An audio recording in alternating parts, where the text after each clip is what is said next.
Hello everyone, this is dietitian Renu Verma and hope you all doing great. So as you all know, today 29 September is the World Heart Day और जैसे कि हम इस pandemic situation से गुज़र रहे हैं तो इस टाइम हमें अपने हार्ट को सुरक्षित करना और भी ज़्यादा इम्पॉर्टेंट हो जाता है as compare to previous years, because आने वाले टाइम में हम we don't know about all the situations, तो हमें अपने हार्ट को स्वस्थ रखना है। अगर फैक्ट्स की बात करी जाए तो only in India there are around about 6 crore of peoples are suffering from heart disease. तो कार्डियोवास्कुलर हार्ट डिजीज़ है या स्ट्रोक्स है तो it is the part of CVD, that is cardiovascular disease. There are more than 10 types of heart disease हैं जो CVD के अंदर आती हैं, जिसको कार्डियोवास्कुलर डिजीज़ बोलते हैं। उसके अंदर हार्ट डिजीज़ है, हार्ट अटैक है, इसके अलावा हमारा स्ट्रोक है या और भी कितनी तरह की जो प्रॉब्लम्स हैं जो कार्डियोवास्कुलर डिजीज़ के अंदर आती है। So as it is rightly said, it's never too late और too young to take care of your heart health. So वो यंगस्टर्स जो कि मेरी वीडियो ये सोच के छोड़ने वाले हैं कि शायद ये ओल्ड जनरेशन का टॉपिक है, then you are wrong. Because अभी जो हार्ट का जो अभी रीसेंट डाटा है उसमें 25 से 35 साल तक के जो लोग हैं वो भी इसके अंदर पेशेंट्स आ रहे हैं। And sometimes ago I have like watch the interview of heart specialist and he was saying कि उनके हॉस्पिटल में जो यंग लोग मतलब जो सीनियर सिटीजन्स हैं वो पेशेंट्स लेके आ रहे हैं, जैसे अपने बच्चा या अपना कोई रिश्तेदार जो कि 25-30 साल का है। सो मतलब ये कहने का है कि यंग जनरेशन जो है वो इसकी पकड़ में बहुत ज़्यादा तेज़ी से आ रही है। रीज़न है हमारा अनहेल्दी लाइफस्टाइल, जिसमें कि हमारा खान पान आ जाता है, हमारी सोने की गलत हैबिट्स आ जाती है, irregularity of times of sleeping, eating, inactivity, सारा दिन सिटिंग रहना। तो ये कहीं ना कहीं ये सारे रीजंस बन रहे हैं हमारे हार्ट डिजीज़ की ओर। तो आज on this day of world heart day I thought of sharing the importance of nutrition, because diet का जो है बहुत इम्पॉर्टेंट रोल रहता है just to prevent the heart diseases. So prevention is, as you all know, कि prevention is better than cure. So better ये है कि हम उसको prevent करें बजाय कि अगर हमें problem आ जाती है तो उसको care करना है। तो अगर हम early ages के ऊपर अर्ली एज में हम प्रिवेंशन के मेथड्स को यूज़ करना शुरू कर देते हैं तो definitely we can prevent this disease. So आज हम इस वीडियो में जानेंगे कि रीजंस क्या होते हैं हार्ट डिजीज़ होने के और हम इसके लिए कौन सा न्यूट्रिशनल चेंजेस कर सकते हैं जिसकी वजह से हम इसको प्रिवेंट कर सकते हैं। So watch the video till the very and. तो सबसे पहले हम डिस्कस करेंगे कि कौन कौन से रिस्क फैक्टर्स हैं जो आपको हार्ट डिजीज़ की तरफ लेके जा सकते हैं। Because if you know the risk factor, I am sure you can control those factors and can prevent your disease very well. So the सबसे इम्पॉर्टेंट जो चीज़ है, जो सबसे इम्पॉर्टेंट जो फैक्टर है, that is high blood pressure. So अगर आप हाई ब्लड प्रेशर के पेशेंट्स हो तो there is a greater chances of becoming a heart patient in the near future. So आपको ज़रूरत है अपना ब्लड प्रेशर को जो एक डिज़ायर्ड रेंज रहती है 120/80 की, उसके अंदर मेंटेन करके रखना is the most important thing. और अगर आपका ब्लड प्रेशर हायर साइड के ऊपर जाता है, प्राइमरी और सेकेंडरी इसकी रेंजेस होती है, अगर उनसे भी क्रॉस करके आगे जाता है तो वो आपके लिए नियर फ्यूचर में रिस्की हो सकता है, क्योंकि जब हमारा ब्लड प्रेशर हायर होता है तो ये आर्टरीज़ को डैमेज कर देता है, जो कि प्रिवेंट कर देती है, ब्लॉक कर देती है ब्लड फ्लो को हार्ट की तरफ से जा रही हैं। सो अगर आप अपने हार्ट को गुड कंडीशन में रखना चाहते हैं, बीमारियों से बचना चाहते हैं, तो try to control your high blood pressure. तो दूसरा जो मेजर रीज़न रहता है वो रहता है LDL cholesterol, that is low density lipoproteins. Low density lipoproteins का मतलब है कि ये बैड कोलेस्ट्रॉल, जिसको हम नॉर्मल भाषा में हम बैड कोलेस्ट्रॉल बोलते हैं। जब बैड कोलेस्ट्रॉल हमारी आर्टरीज़ के अंदर, जब भी आप एक अपना लिपिड प्रोफाइल कराते हैं तो उसके अंदर कोलेस्ट्रॉल लेवल्स होते हैं, ट्राइग्लिसराइड्स होते हैं और HDL होते हैं। सो जब आपका कोलेस्ट्रॉल जो है डिज़ायर्ड रेंज को क्रॉस करके आगे जाता है तो इट मीन्स कि वो आपके ब्लड के अंदर जो है वो कोलेस्ट्रॉल जो है वो मूव कर रहा है और वो ही आगे जाके आपका प्लाक्स जमा कर देता है आर्टरीज़ के अंदर, which can cause the heart attack.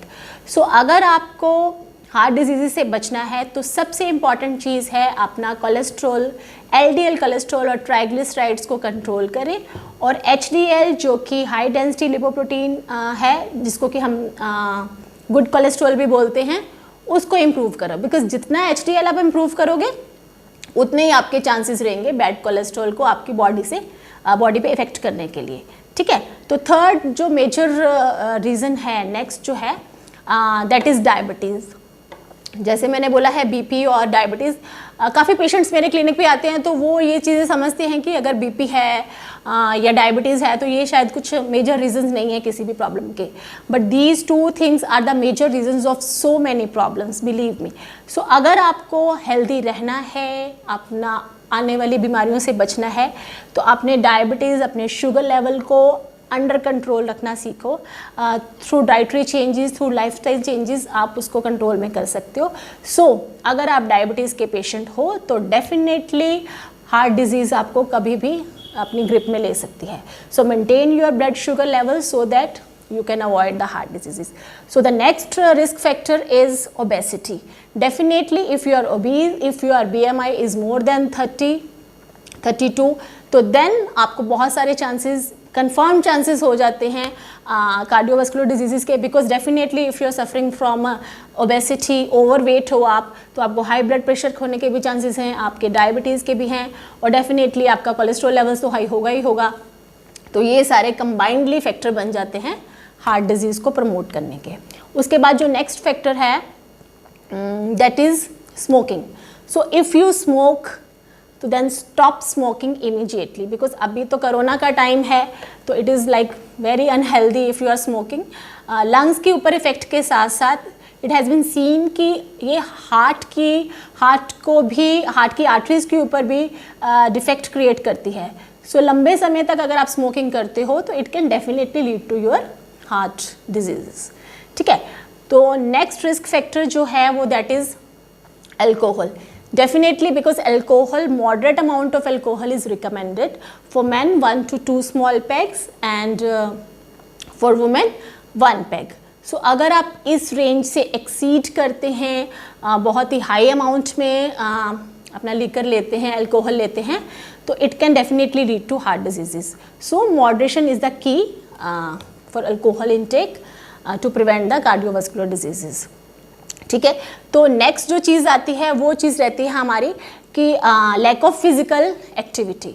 So अगर आपका सिडेंट्री लाइफस्टाइल है, आप सारा दिन सिटिंग जॉब में रहते हैं, you are not doing any kind of physical activity, so definitely it can lead to अगर वो फिर ओबेसिटी भी करेगी, हाई बीपी भी करेगा, सिडेंट्री लाइफस्टाइल, डायबिटीज़ भी करेगा, तो डेफिनेटली वो आपको हार्ट डिजीज़ दे सकता है।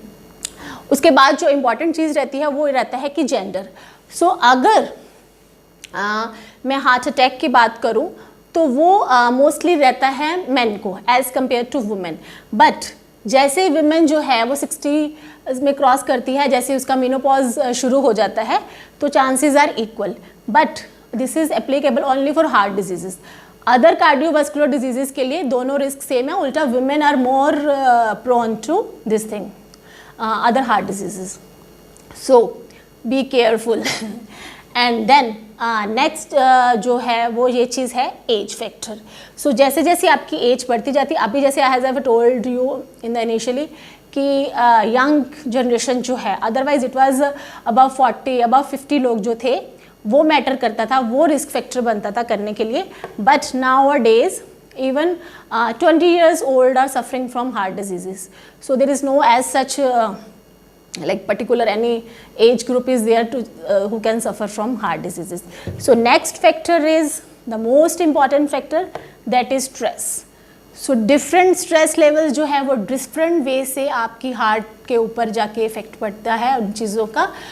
तो अगर आप इमोशनल स्ट्रेस के अंदर हैं या बिहेवियरल आपका ऐसा है कि आप स्ट्रेस टेकिंग आपका ज़्यादा वो रहता है, you are prone to taking stress every time, और उसी की वजह से आप सो नहीं पाते हो, स्लीप डिप्राइव होती है आपकी, तो ये सारे के सारे कॉमन फैक्टर्स जो है कंबाइंड होके आपको थोड़ी ये हार्ट की प्रॉब्लम्स जो है वो कर सकते हैं। सो stress is the major factor in this thing. I am again insisting on this thing. So stop taking stress so that कि आप इन चीज़ों से prevent कर सको। इसके अलावा कुछ और भी reasons बन सकते हैं, जैसे कि कुछ हम जो पिल्स लेती हैं लेडीज़, बर्थ कंट्रोल पिल्स हैं या कुछ सेक्स हार्मोन्स हैं, वो भी कहीं ना कहीं एक रीज़न बन सकते हैं। So these were the factors which were responsible for causing heart diseases. So अभी तक आपको ये पता चला गया कि कौन से रिस्क फैक्टर्स रहते हैं जिससे हमें कार्डियोवास्कुलर डिजीजेस हो सकती हैं. सो अगर इनको प्रिवेंट करना है तो हमें देना होगा अपने खान पीन की तरफ ध्यान. So let's discuss about the nutritional importance और हम खाने में कौन सी चीज़ें ऐड करें और किसको अवॉइड करें so that we can prevent the heart diseases. So सबसे पहले हम डिस्कस करेंगे about the fats, because I am sure कि almost all of you like confused कि अगर हार्ट डिजीज़ हैं या हार्ट डिजीज़ से बचना है या ब्लड प्रेशर है तो हमें, या कोलेस्ट्रॉल है तो हमें है फैट्स अपनी डाइट से बिल्कुल रिमूव करना चाहिए. But it's totally a myth. जितनी भी आप टोटल दिन में कैलोरीज ले रहे हो 25 से 30% की कैलोरीज जो है वो हमारी फैट से आनी चाहिए. उनमें से अगर इसको डिस्क्रिप्शन में इसको पूरा एक्सप्लेन करें तो उसमें ये है कि जो ट्रांस फैट्स है, ट्रांस फैट मीन्स जितने भी आप ये जंक फूड आइटम्स खाते हैं, चाहे वो बर्गर्स हैं, पिज़्ज़ा है, चिप्स है, नूडल्स हैं या एनी पैकेज्ड और processed foods, they all contain trans fats. वो हमारा लेस देन 1% होना चाहिए डाइट के अंदर. उसके बाद आता है हमारा saturated fat. Saturated fat should be less than 7%. अब सैचुरेटेड फैट जो है वो आता है हमारे डेयरी प्रोडक्ट्स के अंदर होता है, ठीक है, या कुछ नट्स एंड सीड्स के अंदर भी होता है, या कुछ जो एग योक है उसके अंदर होता है. So we should eat all the like heavy creamier milk products, full fat milk या full fat milk से बने हुए milk products, पनीर या ऐसी चीज़ें, वो हमें रिस्ट्रिक्टेड अमाउंट में खाना चाहिए. और एग की बात करूँ तो एग योक को लेकर भी बहुत सारे मिथ्स हैं कि नहीं खाना चाहिए if you are suffering from heart disease, but that is again the fake myth, because you can have moderate amount of egg with yolk, definitely with yolk, because saturated fat भी हमारी diet में होना चाहिए, but we should consume it in a moderation, right? अब जो ज़रूरी fats हैं वो हैं अनसेचुरेटेड फैट्स, जो कि हैं MUFA and PUFA, mono unsaturated fatty acids and poly unsaturated fatty acid. Mono unsaturated fatty acids है that is available in all the good cold pressed oils. आप अच्छी क्वालिटी का ऑर्गेनिक देसी गाय का घी खाइए, दैट इज़ गुड. आप sesame seeds oil ले सकते हैं, आप pure cold pressed coconut oil ले सकते हैं, ग्राउंडनट ऑयल ले सकते हैं, एक्स्ट्रा वर्जिन ऑलिव ऑयल ले सकते हैं, कोल्ड प्रेस्ड मस्टर्ड ऑयल ले सकते हैं. So they all are rich in MUFA. PUFA की बात करी जाए तो they are like omega 3 fatty acids. You all know about the omega 3 fish oil.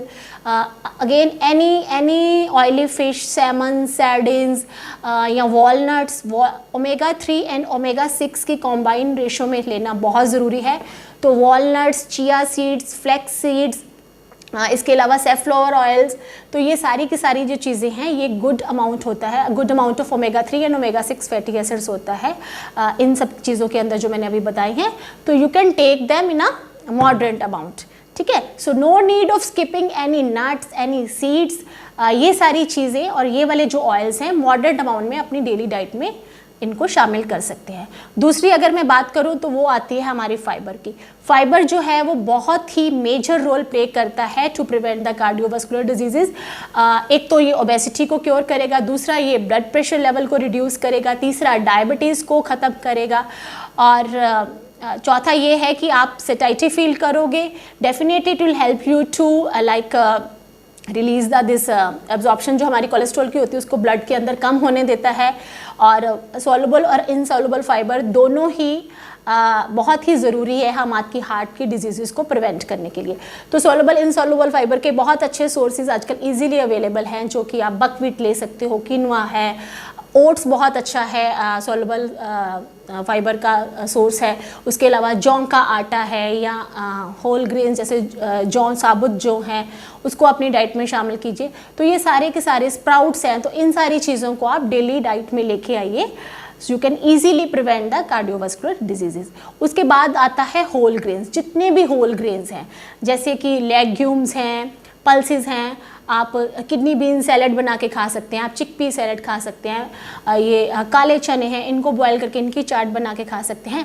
But again आप इनको सब्जियों के फॉर्म में जैसे भी हम लोग खाते हैं उस तरीके से भी खा सकते हैं. बट अगेन मॉडरेट जो है वो एक वर्ड हमेशा कीवर्ड रहता ही है अच्छी डाइट के लिए, तो that should be taken into consideration.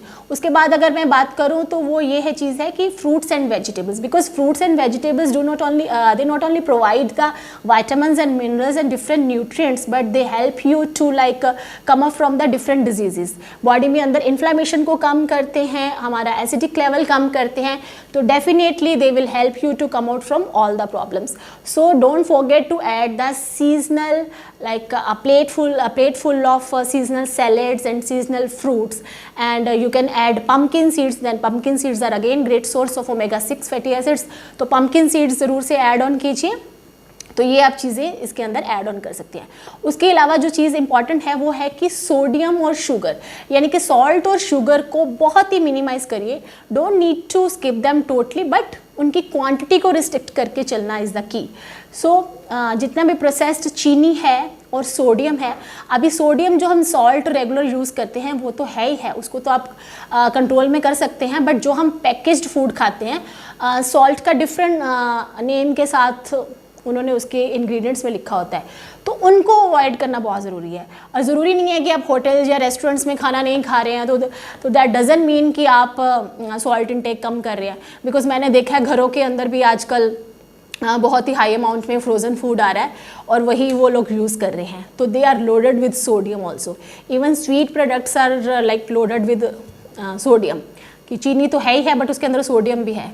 So all the bakery products rich in trans fats and sodium, so avoid them completely avoid them। all Indian sweets, all bakery products, they are the richest source of sodium and this cholesterol and trans fats।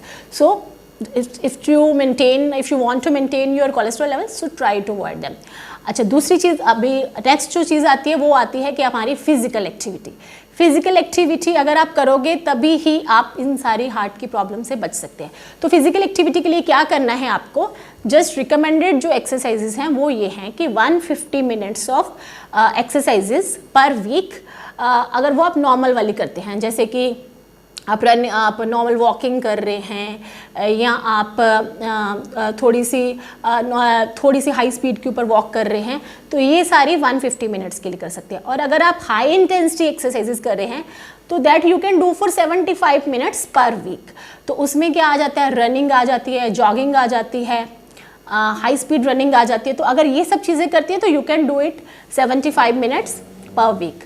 और अगर आप muscle training exercises हफ्ते में 2 दिन कर लेते हैं तो that will be like a wonderful thing for you. So इस चीज़ों के अकॉर्डिंगली, इस एक्सरसाइजेस के पैटर्न से अकॉर्डिंगली आप वो चीज़ें कर सकते हैं, ठीक है। तो दूसरा, स्मोकिंग को अवॉइड कीजिए, अल्कोहल को मॉडरेशन के रखिए, अच्छी नींद सोइए, बिकॉज अच्छी नींद सोना भी उतना ही ज़रूरी है जितने की जो मैंने डाइटरी पार्ट्स बताए हैं। इसके अलावा खुश रहिए, और last but not the least, to be not be stressful. और उसके लिए आपको क्या करना है, you need to do meditation. So meditation should be the part of each and every one, और अभी जो प्रेजेंट सिचुएशन चल रही है उसके लिए तो खास करके। सो मेडिटेशन कीजिए 10 to 15 minutes daily, yoga exercises apart from all the dietary restrictions what I have given to you, and you will definitely be in a good health. आपका कोलेस्ट्रॉल लेवल भी ठीक हो जाएगा और आपका ब्लड प्रेशर भी normal रहेगा, diabetes भी कंट्रोल रहेगी, and you can definitely prevent your heart diseases. I hope कि मेरा ये जो आज का टॉपिक था आपको कहीं ना कहीं हेल्प करेगा just to prevent your heart diseases. So my request to you, अगर आपको ये मेरी वीडियो अच्छी लग रही है या लगती हैं तो प्लीज़ उनको लाइक कीजिए, so that I can feel motivated कि हाँ सबको पसंद आ रही है। उसको लाइक कीजिए, शेयर कीजिए अपने फैमिली फ्रेंड्स के साथ, so that the everyone can get benefit out of it. Thank you so much for watching. Stay healthy and stay blessed.